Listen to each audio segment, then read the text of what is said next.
हाँ भाई, समय रैना का कमबैक हो गया। मेरा आज करूंगा लोगों के सामने। कहाँ है वो पैट मैकअफी? आया है कि नहीं? आएंगे आएंगे, वो भी आएंगे, लेकिन उसके ऊपर हाथ नहीं उठा सकता तू, याद रखना ये चीज। जेल जाना पड़ेगा फिर। अबे कैसे लोग हो तुम? हाँ भाई, कहाँ है रैंडी ओटन और वो बाटा पहनने वाला पाटा? जेली आएंगे वो लोग, लेकिन हाथापाई नहीं करनी है, समझो भाई। रेसलमेनिया है, टाइटल ऑन द लाइन है। ओ कोडी, सुन भाई मेरी बात ध्यान से। ना जेली रोल का लेना देना है इसमें, ना किसी और का लेना देना है। पैट मैकफी जाए भाड़ में। ये मैच है तेरा और रैंडी ओटन का, 20 साल की दोस्ती और दुश्मनी का, तो वहां पे ही फोकस करना अपना, समझा? वहीं फिर दोस्तों रैम 1500 लिमिटेड में एंट्री होती है पैट मैकफी की। चलो करते हैं राजागिरी। ए द्वारपाल, बता दिया सबको कि नहीं? हाँ जी सर, बता दिया, कोई हाथ नहीं लगाएगा आपको। अच्छा है अच्छा है, चल गाड़ी पार्क कर। समझ ना आया के? गाड़ी पार्क कर, 50 लाख की है बेटे। अरे ओ आलू टिक्की, तूने बोला था उस रैंडी ओटन को आर क्यों मारने को मुझे? अबे साले मोटे, मैंने बोला था सबको आर क्यों मार, तो तुझे बीच में घुसने की क्या चुल थी? तू अपना मीठे के साथ राइवलरी कर और मायोनीज के साथ मोमो खा। हाँ तो तू भी मत घुस, ना कोडी और ना रैंडी ओटन के बीच में। क्यों घुस रहा है तू? यूट्यूब चैनल नहीं चल रहा क्या तेरा? जेली बेटा,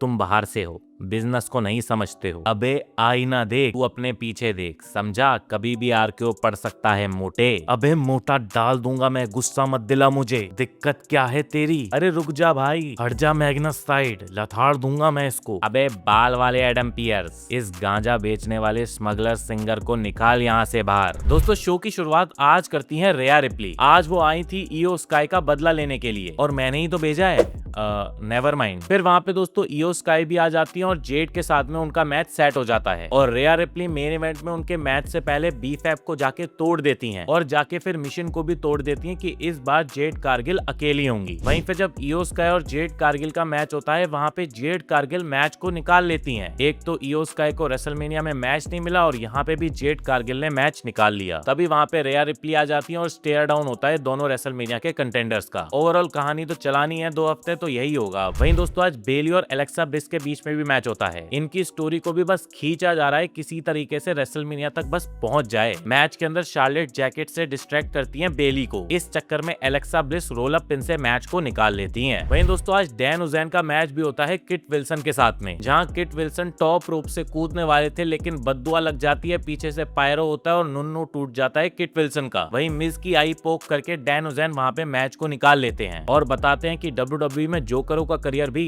अच्छा चल सकता है। इंतजार करना पड़ता है भाई, रेसलमेनिया में जाने में टाइम लगता है। मुझे देखना, मैं आज तक लटका ही हूँ। अरे ओ मार्श मेलो, डॉक्टर निकल ले, उधर किसी का कुल्ला टूट गया है। अरे मेलो देख, पुरानी बातें भूलते हैं। अब पुन को लगा तू पिछले हफ्ते जीत निकाल ही लेगा। हाँ निकाल लेता, अगर तू ये सस्ता मेबैक का चश्मा लगा के नहीं आता, समझा? और अब निकल यहाँ से, मुझे मेरा घुटना सही करवाना है। ए अच्छी बात है, सोफा गरम कर, घुटने को सही करने की थोड़ी शर्म कर। और तू अच्छा रैप लिख ले, समझा? मैं सही हो गया और तू अगर रेसलमेनिया में जीत गया तो अपना अगला कंटेंडर मुझे ही समझियो, समझा? हाँ बैसाखी लेके आएगा या व्हील चेयर पे? अबे जुबान बहुत चल रही है तेरी, है? अरे रुक जाओ। और तू किसको देख रहे है भाई? मैं देख रहा हूँ इस सस्ते एमसी स्टैन को। साले सेलिब्रिटी भी इतने ज्यादा हो गए हैं डब्ल्यूडब्ल्यूई में। देख, अपुन पे इतना टाइम नहीं है, जूते पॉलिश करवाने का और चमकवाने का टाइम हो गया है। जल्दी बता क्या करना है। मैच करेगा ये? हाँ करूंगा, निक से बात करके आता हूँ। वहीं दोस्तों फिर सैमी ज़ेन आते हैं, जिनको जनता बू कर रही थी। ठीक है, देखो यार, मुझे भी अब समझ आने लगा है कि बदलाव हो रहा है हर जगह। मेरे दोस्त भी मेरे को बोलने लगे हैं कि बदल, वो कोडी बोल रहा है बदल, वो रैंडी बोल रहा है बदल, तभी मैं आगे जा पाऊंगा। इसीलिए दोस्तों मैं थोड़ा बदला, और मेरा नाम सैमी ज़ेन है। मैंने जिंदगी भर तुमको कुछ देने का ट्राई किया है, बस ऐसे ही आके वायरल मूवमेंट या गाली गलोच नहीं की है। मैंने खुद को दिया है तुमको, रियल चीज दी है, मेरा दिमाग और मेरी आत्मा दी है। और हाँ, बहरा नहीं हूँ मैं, मुझे सुन रहा है, कई लोग मुझे बू कर रहे हैं, लेकिन कई लोग हैं जो मुझे चीयर करते हैं, मैं उनके लिए लड़ता हूँ। बच्चे जो मेरे पीछे खड़े होते हैं, मैं उनके साथ हूँ। मेरे फैंस जो मेरी केयर करते हैं बहुत ज्यादा, और मैं भी तुम्हें कभी धोखा नहीं दूंगा, क्योंकि मैं तुम सबसे बहुत प्यार करता हूँ। लेकिन जो मुझे बू कर रहे हैं, सच बोलूं तो मुझे पता भी नहीं है तुम मुझे बू क्यों कर रहे हो, लेकिन ठीक है, फर्क किसको पड़ता है। मेरे असली फैंस तो मेरे पास हैं और देख रहे हैं मुझे टीवी पे। जब तक वो फैंस मेरे साथ हैं तो टेंशन की क्या बात है। और अब 9 दिन बाद रेसलमेनिया में तो जाऊंगा मैं और वहां पे जाके धूम मचाऊंगा मैं। तभी दोस्तों वहां पे एंट्री ले लेते हैं ट्रिक विलियम्स। अरे ओ याडी, अपुन कुछ सोच रेला है। क्या सोच रेला है? लगता है लोग अब बोर हो गए हैं इस रोंदू सैमी ज़ेन से, और बात करें हम इस रोंदू की। रोंदू की? बात करें हम गधे के मुंह से बदबू वाले की, नाले की, मैच ना जीत पाने वाले की,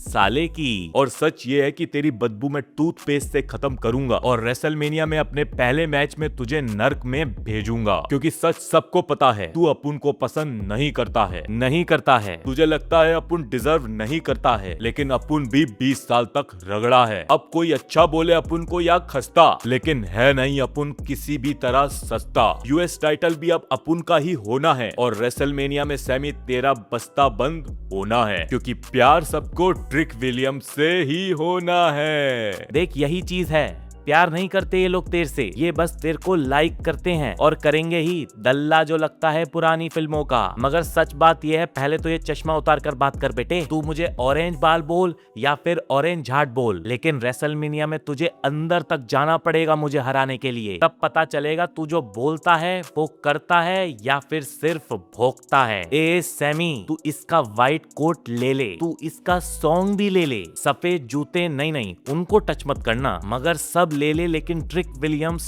विलियम्स ही रहेगा और नया यूएस चैंपियन बनेगा ही बनेगा। तभी दोस्तों वहां पे आ जाते हैं मैट कार्डोना। उनका मैच होता है ट्रिक विलियम्स के साथ में। वहां पे सैमी ज़ेन घुसने लगते हैं, याडी सैमी ज़ेन को गिरा देते हैं तो उनको हलवा किक मार देते हैं जम के सैमी ज़ेन। वहीं ट्रिक विलियम्स भी अपना ट्रिक शॉट मार के मैट कार्डोना के ऊपर जीत निकाल लेते हैं और बोलते हैं जैना जॉबर कहीं के। ओवरऑल दोस्तों इनकी स्टोरी यूएस टाइटल के लिए बहुत अच्छे से कुक की गई है। अब दोस्तों थोड़ा नजर में तो आता है यूएस टाइटल। तू कोई लाचार इंसान नहीं है जेकब, तू एक नाकारा इंसान है, नाकारा बाप है। आज तू तेरे होम टाउन में है और तेरे खानदान के कई लोग आज आए होंगे। वैसे भी उन्होंने कई टाइम बाद तुझे देखा होगा खुला, वरना तो तू उनको बस यहीं दिखता होगा। तू कोई इंस्पिरेशन नहीं है, तू हमेशा वही रहेगा, एक अपराधी। और मैंने कोई तेरी फैमिली का खाना नहीं छीना, तू पहले खुद को देख। तूने अपने भूखे बच्चों की चिंता को छोड़ के सड़क पे अपराधियों की तरह अपराध किया है, समझा? तू कभी नहीं बदलेगा, चोरो चक्का है तू। WWE में रहना भी डिजर्व नहीं करता और अनसैंक्शन मैच में तेरी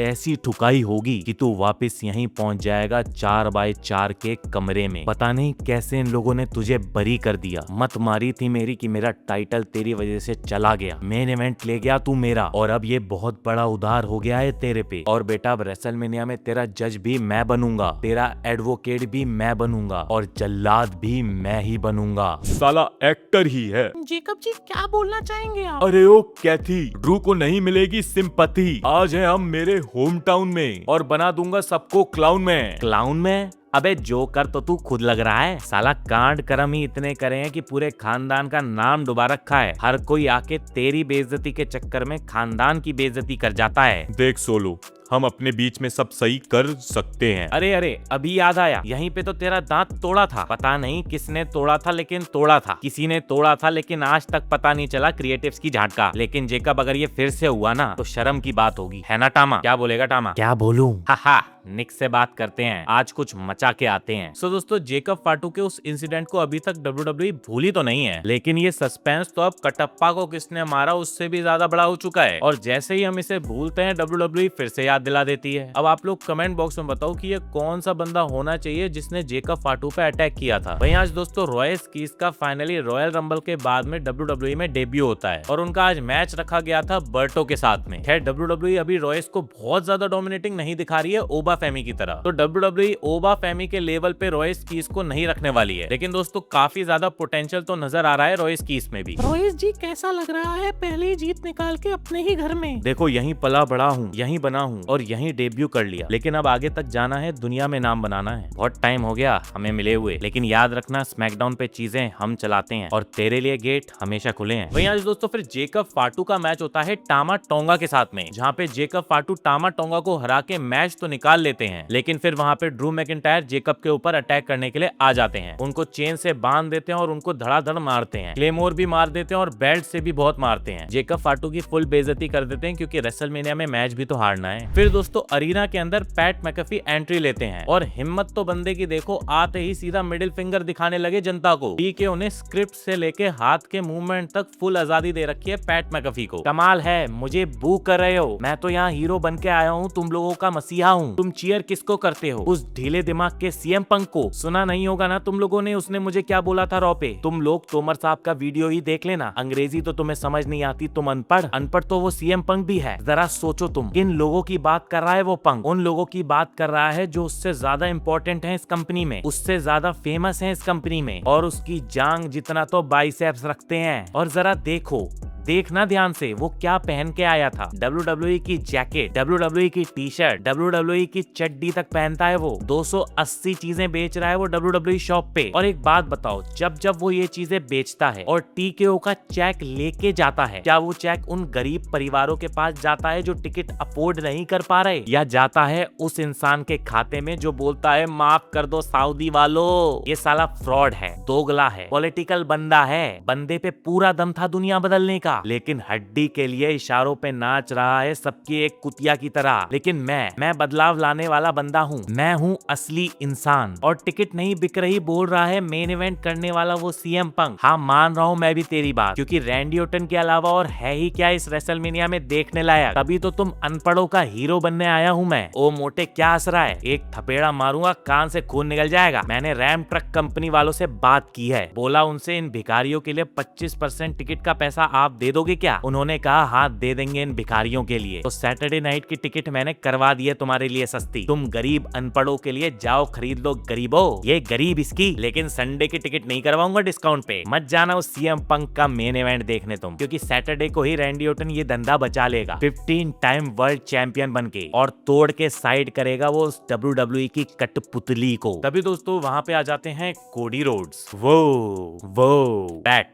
सीधा बोलू गलत जगह खड़ा है बे तू। सुन मुझे पता है मैं तुझे आज छू नहीं सकता। तू जा पीछे बैक स्टेज तैयारी वैयारी कर, अपने फेवरेट सुपरस्टार की तरह एंट्री की तैयारी कर, पायरो भी लगवा ले, सारा सेलिब्रिटी ट्रीटमेंट ले ले, और उसके बाद तू यहाँ से निकल ले। और फिर तू यहाँ से सीधा जा उसके पास जो यहाँ तुझे लाया है, उसकी गोदी में बैठ और बोल थैंक यू पापा जी। और जब मैं उस रैंडी ओर्टन से पिट रहा था तब तू एटीट्यूड एरा की भी बहुत बात कर रहा था कि तब रेसलिंग अच्छी थी, रैंडी ओर्टन जैसे लोग थे। अबे साले उस टाइम पे ओर्टन ये सोच रहा था कि 12वीं पास कैसे करूं, और तू एटीट्यूड एरा और रैंडी ओर्टन को जोड़ रहा है। और एक और बात आज मैं करना चाहूंगा, बहुत पहले एक प्रमोटर हुआ करता था, वो बोला करता था ये फैंस नहीं है, ये कस्टमर्स हैं। यूट्यूब की भाषा में बोले तो ये सपोर्टर्स नहीं है, ये सब्सक्राइबर्स हैं। लेकिन जरा सोचो, जो कुछ भी मुझे मिला है इन लोगों ने ही लोगों की जिंदगी बनाई है, इन लोगों ने ही तोमर साहब जैसे यूट्यूबर्स बनाए हैं, मल्टी जनरेशनल WWE सुपरस्टार्स बनाए हैं, इन्होंने ही यूट्यूब के शहंशाह बनाए हैं। और तब ये कोई कस्टमर्स और सब्सक्राइबर्स नहीं रह जाते। हर कोई हो, चाहे कोई एयरपोर्ट पे धूप में खड़ा होकर साइन करवा रहा हो, या कमेंट बॉक्स में सपोर्ट करने को 5 सेकंड से पहले ही कमेंट कर दे रहा हो आई एम